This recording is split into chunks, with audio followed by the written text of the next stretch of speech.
예, 여러분 안녕하세요. 오늘은 2020년 4월 7일입니다. 나를 찾는 행복. 어떻게 하면은 내가 나 자신을 찾을 수가 있겠는가? 예, 이 제가 1971년도에 대학을 입학했는데요. 우리나라에서 그때쯤 이 컴퓨터가 보급되고 그랬던 것 같아요. 제 그때 대학생일 때 기억으로는. 뭐 옛날에 우리가 가졌던 그 정보의 양이랑 비교할 수가 없죠. 우리는 어떤 문제가 있으면은 그것에 대한 지식을 쌓으려고 합니다. 그것에 대한 정보를 얻으려고 그래요.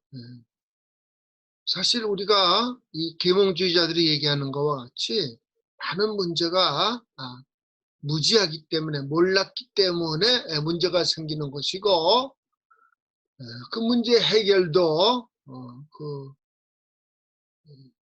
몰랐던 사실을 알므로써 해결할 수 있는 것이 상당히 많은 게 사실이에요.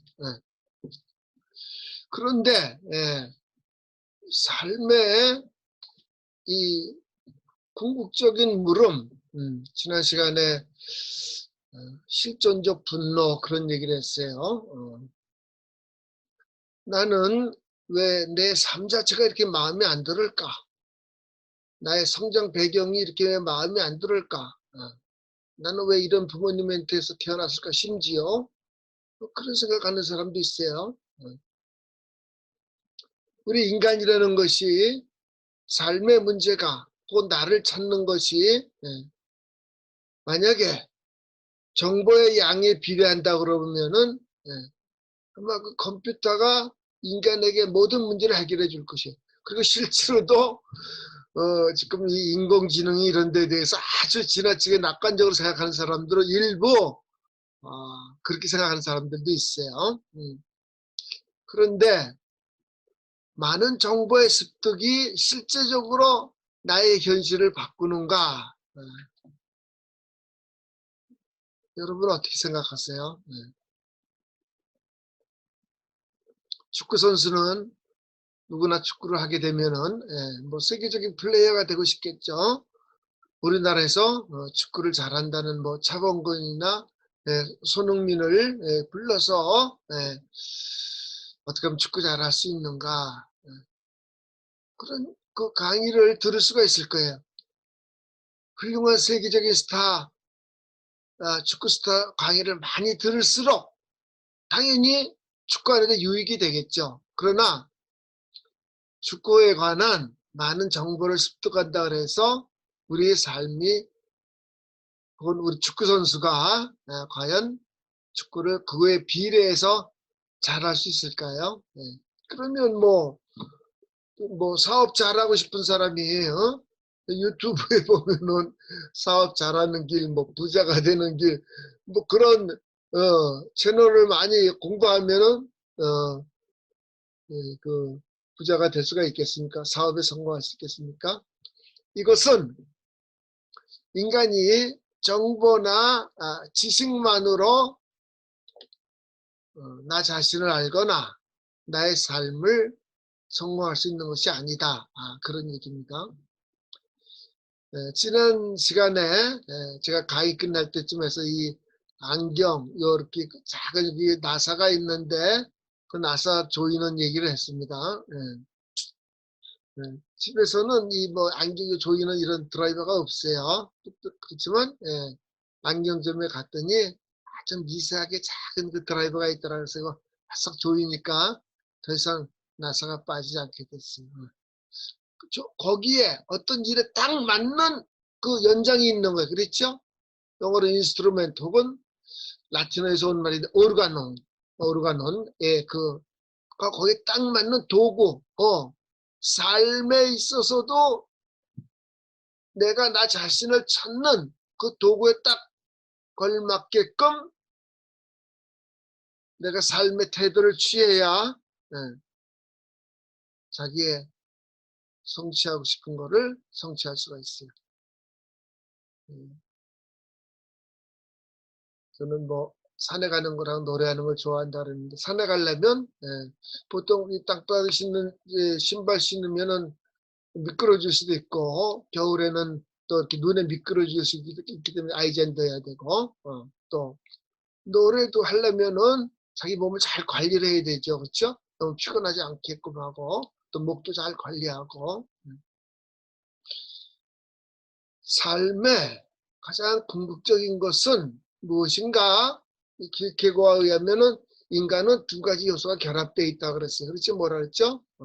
순간과 영원이 결합되어 있다 그런 얘기를 했어요. 또 유한과 무한이 결합되어 있고 또 필연과 자유가 결합되어 있다 그랬습니다.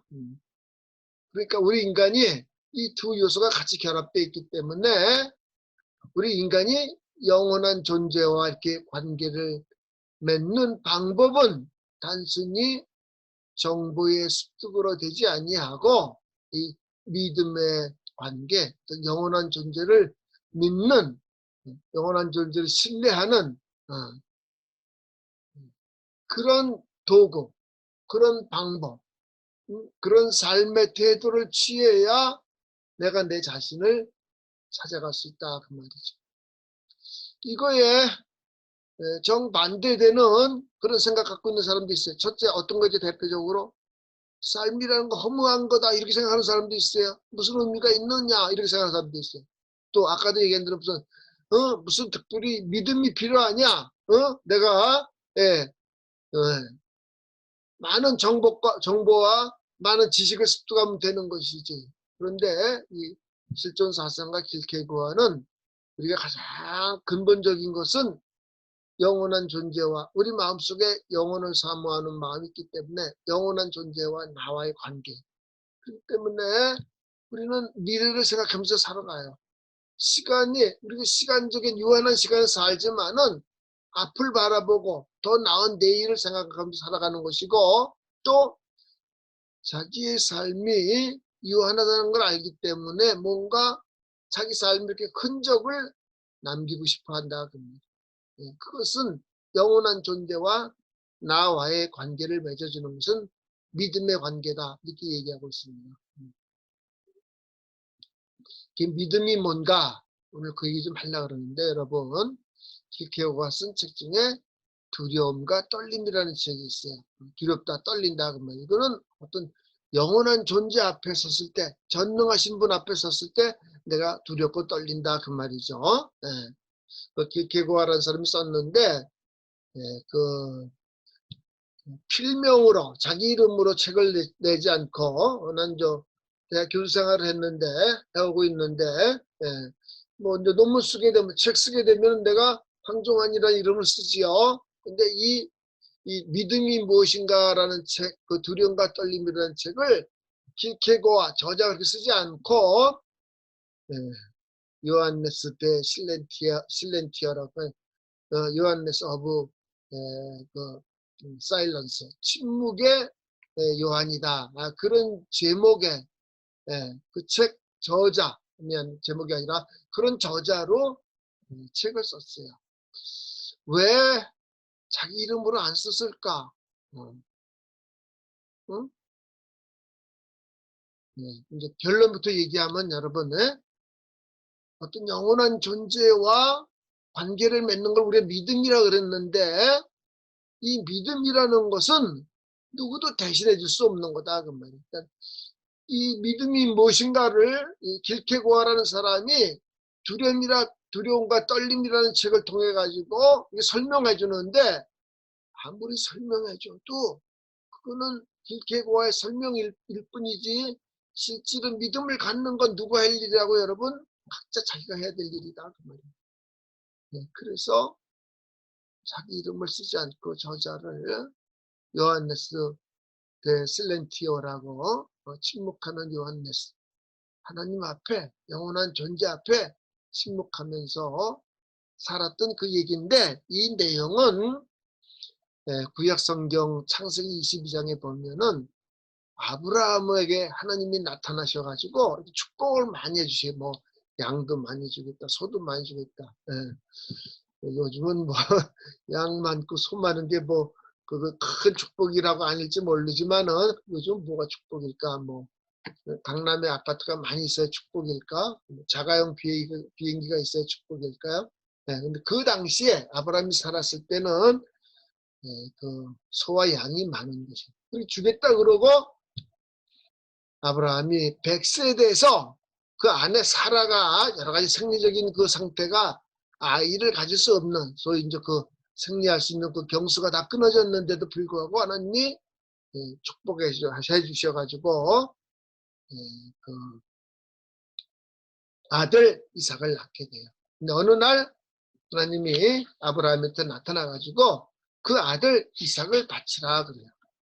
그러면은 아브라함에게 나타났을 때 하나님께서 뭐라고 아브라함의 축복해? 네 후손이 하늘의 별과 같이 바다의 모래와 같이 많게 될 거라 그랬어요. 그런데도 불구하고 이 아들을 바치려면 어떻게 하늘의 별과 같이 바다의 모래 같은 후손이 나올 수가 있겠는가? 이거는 인간의 지식으로 인간의 상상력으로 받아들일 수 없는 것인데 바로 이것이 하나님과 인간 사이의 믿음의 관계고 이것이 인간이 어떤 영원한 삶을 동경하는 그런 본성을 지닌 인간이 영원한 존재와의 관계 속에서 자기 자신을 찾아가고 삶의 행복과 축복을 누릴 수 있는 그런 길이라고 이야기하고 있습니다. 네. 오늘 얘기한 거 다시 한번 얘기하겠어요, 여러분. 네. 정보가 아니고 삶의 허무가 아니고 우리 인간 본성 속에는 영혼을 삼하는 마음이 있기 때문에 영원한 존재와 관계를 맺으려고 그러고 그 관계를 맺는 방법은 믿음의 관계인데 이 믿음은 영원한 존재와 나 사이에 개인적이고 인격적인 그런 관계고 누구도 대신할 수 없는 관계고 어떤 관계보다도 이 관계가 우선하는 관계다. 이 관계가 정립됐을 때에 바로 내 자신과의 관계도 바람직하게 되고 나와 다른 사회의 관계도 바람직하게 되는 것이다. 오늘은 여기까지 하겠습니다.